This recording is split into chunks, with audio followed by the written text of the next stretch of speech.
Students, in last class we have completed 15 questions, okay, short answer type. So today 16 to 20 questions I will explain you. So let's see the question answers. How to minimize the usage of paper in daily life? रोजमर्रा की जिंदगी में कागज का इस्तेमाल किस तरह से कम करें? Okay, so see the answer. Measures to minimize the usage of paper. Here some steps have given to minimize the usage of paper. Should use both sides of the paper.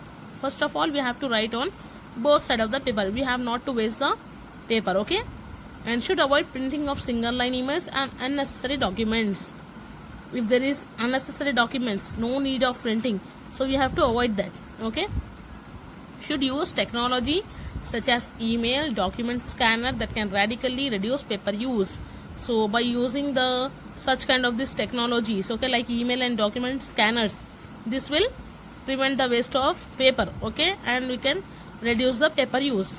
Should recycle the paper. We have not to throw the paper, we have to recycle it, okay, and then we have to use that.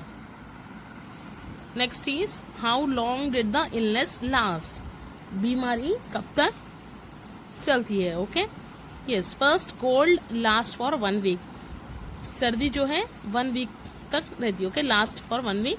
Cold and cough together it takes more than 10 days to cure, okay. सर्दी और खांसी दो भी रहे तो 10 दिन से ज्यादा टाइम भी लग सकता है ट्रीट होने के लिए. Fever, depending upon the types of fever it's take more time. Like malaria and typhoid fever generally last for 2 weeks.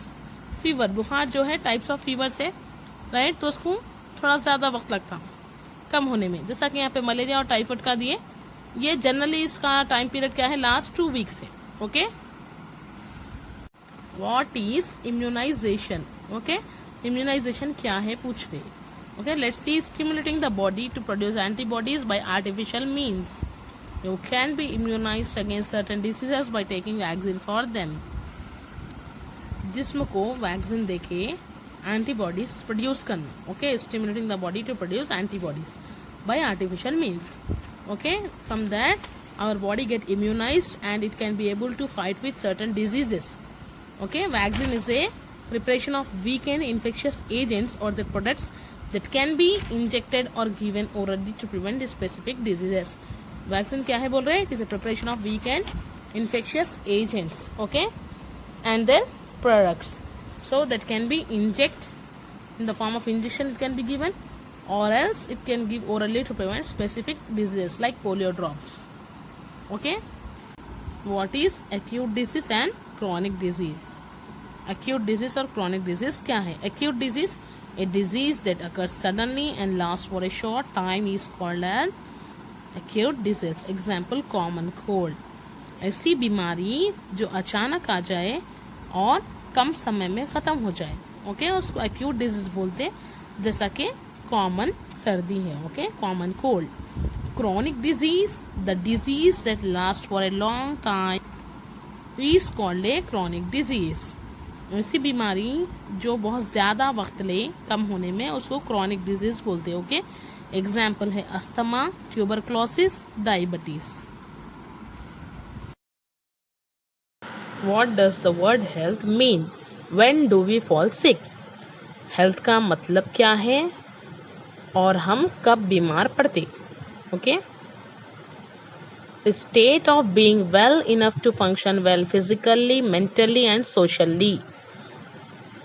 अपनी बॉडी जो है काम करने के लिए काफ़ी रहना, to function well, ओके. जिस्मानी तौर से भी, जहनी तौर से भी, okay. Yes. Now physical, psychological and social well-being of organism is known as health. जिस्मानी तौर से, नफ्सियाती तौर से, जहनी तौर से पर्टिकुलर ऑर्गेनिज्म जो है एक्टिव रहना, राइट, उसको हम बोलेंगे health. Understand? Yes. Now we fall sick when the body is in abnormal condition which does not let the body function properly. हम बीमार कब पड़ते हैं, जब हमारी बॉडी एबनॉर्मल कंडीशन में रहती. एबनॉर्मल कंडीशन मीन्स गैर मामूली हालात, एक्टिव न रहते अपन, ओके. उस टाइम पे हमारी बॉडी सही तरीके से फंक्शन नहीं कर सकती, उसको हम बीमार है बोल के बोलते हैं, इसीलिए फंक्शन सही नहीं करती बोल के. अंडरस्टैंड?